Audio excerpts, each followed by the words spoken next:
Welcome back, ladies and gentlemen. How are we doing?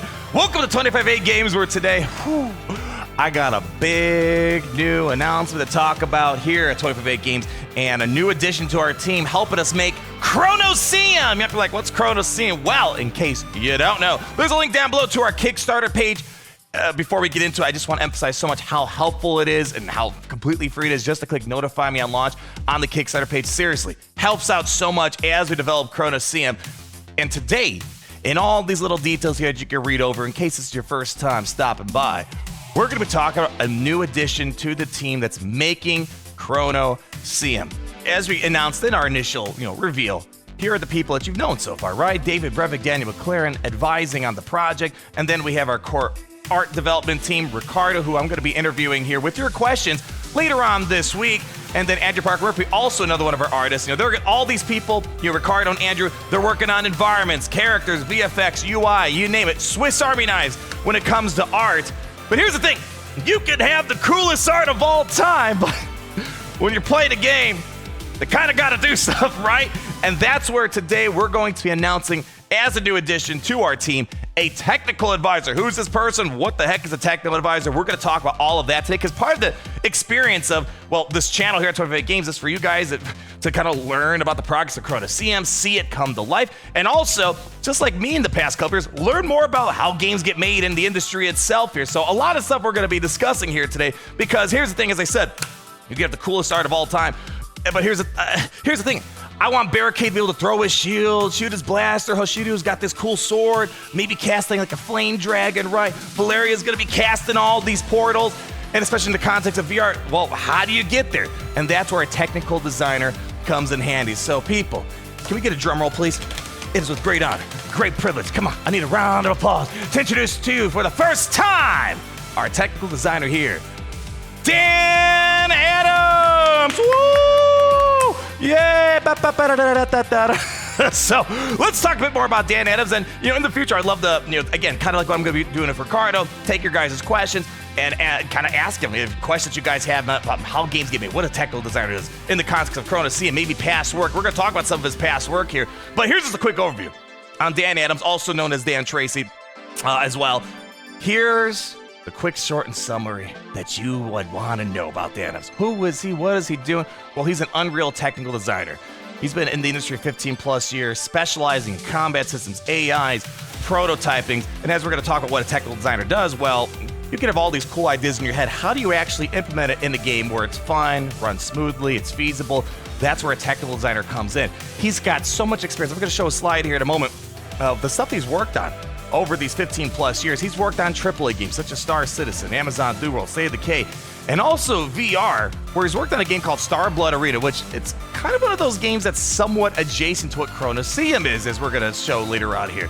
And kind of on that note, he has VR gameplay expertise. He understands VR hardware. He understands optimization. He understands things that are fun to play with in the game. Because, VR, there are some nuances that might not apply to other platforms out there. So he's got that experience that's going to be very pertinent to making Kronoseum here. And on top of that, especially when we're in these early stages of gameplay design, he'll be able to rapidly design, iterate different gameplay systems within Unreal Engine as we kind of figure out what's the magic sauce that all these characters, or even just these maps, there's going to be some, environmental hazards that we're going to be trying to figure out too.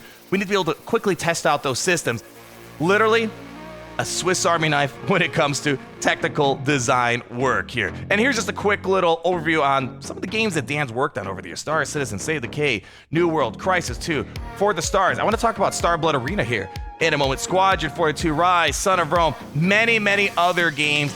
A lot of high-profile games that he's worked on over these 15 plus years he's been in the industry. And one thing I want to talk a little bit more about is the Star Blood Arena. Now, Star Blood Arena came out, let's just say many moons ago, about 8 plus years ago, and it was a PSVR exclusive game. What Dan did on that game, I guess to kind of summarize it, it's sort of like a hero brawler, hero shooter, but instead of characters, it was ships. There was all these different ships with different abilities, and he had to kind of design the kids, implement them, and that's kind of adjacent to what we're doing here. Now, of course, we're not doing any sort of, starfighter ship combat anything of that sort. We're focusing more on characters. Superheroes is a better way of putting it. It's actually kind of funny seeing this. This is very akin, even the art style is kind of akin to Star Wars Hunters, another hero brawler, hero shooter type of game that was, well, I guess it's gone now, but it was for Nintendo Switch and mobile. But, you know, he had to work on all these different kits and how to make them fun, interesting, make it run in VR. And this was on older hardware. 8 years ago is when this came out. So he has a lot of the pertinent skills that are relatable to what we're trying to do here at Kronoseum, where, yeah, we might not be in ships. And actually, that's probably a whole different challenge, especially in VR, making sure the players and that doesn't get nauseous, you know, they have a comfortable experience. Also making sure every ship feels unique in its own way. You know, here we need to figure out, okay, well, we have all these different characters with different superpowers. We need to quickly be able to test out all these different gameplay design mechanics so we can see what feels good, quickly prototype them. So he's got that experience, not just for VR, but a game that's also kind of adjacent. This is, I guess, if you want to say, it's kind of an older lineage, you know, an ancestor to what we're trying to do here. Again, you know, a little bit different, but again, different type of heroes, hero ships, I suppose, going at it. He's got that experience, which is so good because, you know, a lot of times, you know, if you don't have experience in VR or these games, you're kind of missing some key knowledge. He has both of them. Absolutely insane that we have. They look at different classes. We have tank, close type of range here. So he's got that perfect one-to-one experience to what Kronoseum is all about. But I want to take the time now to kind of talk more about, well, what a technical designer is and what it does. You know, because again, just like me, I'm always learning about stuff in the video game industry. There's always something to learn about, and I want to be able to share some of that knowledge that I learned and also learn stuff together as we go along in this journey. And here's the best way of kind of explaining what a technical designer does. If I could summarize the 3 core branches of a video game studio, video game development, it comes down to the following, right? You have your design department. All right, so what does the gameplay look like? What's the moment-to-moment feel? You know, what's the core loop of the game? You have the art, very straightforward, right? What's the art style of the game? You know, the characters, the environment, VFX, UI. And then you got the technical side of things, which is more kind of like, you know, system administration. Yeah, as it says, server, web engine. You know, it's the actual engine. The game's got to run somehow, right? Well, a technical designer is sort of a bridge that connects design and the technical department. Wow, out older Chris, however you want to call me around here. Mind-blowing technical designer, technical department, design department. I'm blowing minds out here, people. Jokes aside, though, literally it says it in the name. You have all these ideas on how a character should work or how the core loop should work. Well, you gotta be able to implement it at a technical level, right? So, and this is incredibly important, especially in these early startup stages that we're at in our indie studio 25 games. We need as many people that have so many different skill sets, right? I mean, in the large video game industry, this is something I learned over the past couple of years. Like, just take art, for example. You got people that like hyper specialize in like teeth, hair. What we need here at 25 Games, we need people that are passionate about so many different categories of art, game design, technical design, and Dan Adams bringing those skill sets, not just strictly a technical designer level, but he's also he's able to dip his toe. I think it's the beauty of a technical designer. He's able to dip his toes in a lot of aspects of what designing a game looks like from a gameplay perspective. And he's also able to dip his toes in a lot of aspects of the technical side of things. And when you bridge it together, well, you're going to be able to create an experience where you make the game feel good, play good, and also at the same time, when you have all these ideas, like, is that feasible? Is that not? Here's actually an older picture when he was in his Star Citizen days. I believe actually in this video that I screenshot, I'll leave a link down below if you want to go watch. It's an old Star Citizen video when he was working over there. You know, he was designing, well, dogfights, right? When you're shooting a ship, you know, the parts start coming off bit by bit, right? Well, again, you have it in your mind. How do you actually make it play in the engine, in the actual gameplay? So this is basically summarizes what a technical designer does. They're going to prototype your ideas, right? You got all these different ideas. I want Hoshidu to, you know, use his sword, cast a flame dragon, or I got like a little teaser of previous work that he's done that's going to be, you know, semi-transferable over to this game. But Valeria wants to cast the portal. You go into the portal, you go to a different place, right? So he's going to prototype those ideas, implement the mechanics, and on top of that, be able to create these variety of tools so that the other people on the team, it makes their job easier, more efficient when they're getting in there and they're trying to do their own stuff. And on top of that, solving technical problems. Like, you know, at this stage, we're thinking about, all right, what headsets we're going to have, or what's the performance, all these details that kind of fall into his wheelhouse to make sure, again, the game works well. Because you can have the coolest gameplay loop, the gameplay just moment-to-moment feel, the best art, but if the game doesn't run well, perform well, and you can't connect both the tech and the gameplay design, it kills a lot of the magic of the game. So a very important member of the team here. And I want to show this. So this is something that he did many moons ago in Unreal Engine 4, right? Our game's being made in Unreal Engine 5. And he kind of already worked on something that's sort of similar to what we're trying to do with Valeria, right? Our sorceress here. Where, check this out. This is so sick.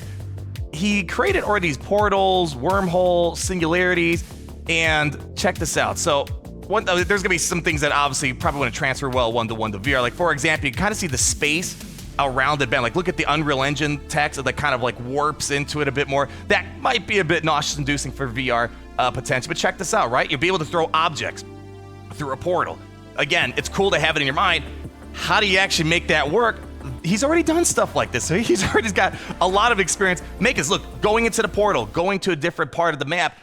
This is something important. So he literally marks off so many things with his experience and just stuff that he's kind of prototyped in his for fun in his free time here. I think there's also another cool scene that later on in this video. Let me see if I can scroll and find it here. Yeah, at some point he let's see. Yeah, look at this. So at some point he kind of makes all these different blocks go out of control, spinning around it. So being able to kind of bend the space, bend gravity around it. So it's already awesome that I guess maybe it's just destiny. A long time ago, he was already kind of working on these core systems inside of Unreal Engine that we can use here in Kronoseum. So again, extremely excited to be bringing in Dan Adams into our project here. Extremely knowledgeable, extremely experienced, and also very passionate about this game. You know, he can work on a lot of games that he's like, I'm really into this. This seems cool. Huge space in VR for this. So we're really excited to see what he's going to be bringing these characters to life. So we've been showing you art updates primarily, right? For the past couple weeks now, because that's primarily what we're focusing on, starting to build the world, design it. But now we got to start bringing people in to start, bringing this world to life through actual gameplay mechanics. So hope you guys are just as excited as I am about Dan Adams joining the team here. We got another person joining soon. So as I said earlier, I kind of showed you the core 3 pillars of a game studio, making a game. You got your design, art, technical. So far, you got art. You got kind of that bridge between technical design. We're going to be bringing in a designer, again, veteran gameplay designer who's been a game director for so many top games out there. Honored to have him join our team. We'll talk more about that in another update down the road. So we got to find that magic moment-to-moment feel, making these characters feel good, the core gameplay, just even let's just say a simple team deathmatch. It needs to be unforgettable. It needs to be amazing. And that's why we're bringing these people in. And then people like Dan Adams taking those ideas and being able to bring them to life in games. So we got more people joining us over here at 258 Games down the road, so stay tuned. I guess first and foremost, you should subscribe to the channel here. Again, big thanks for over 2,000 subscribers now. And of course, before I forget yet again, it helps us out so much if you just follow the Kickstarter page. Helps us out, especially when you talk, to other people down the road. It shows that, hey, people care about this game, the studio, whatever it might be. It really does help us out a lot. Thank you all so much for stopping by today. Hopefully, gets you a little bit excited to start seeing some cool gameplay stuff come to life here. And until we meet again, you leave that like, you comment down below, subscribe. I want you guys to always remember how it's great to be in the Kronoseum today.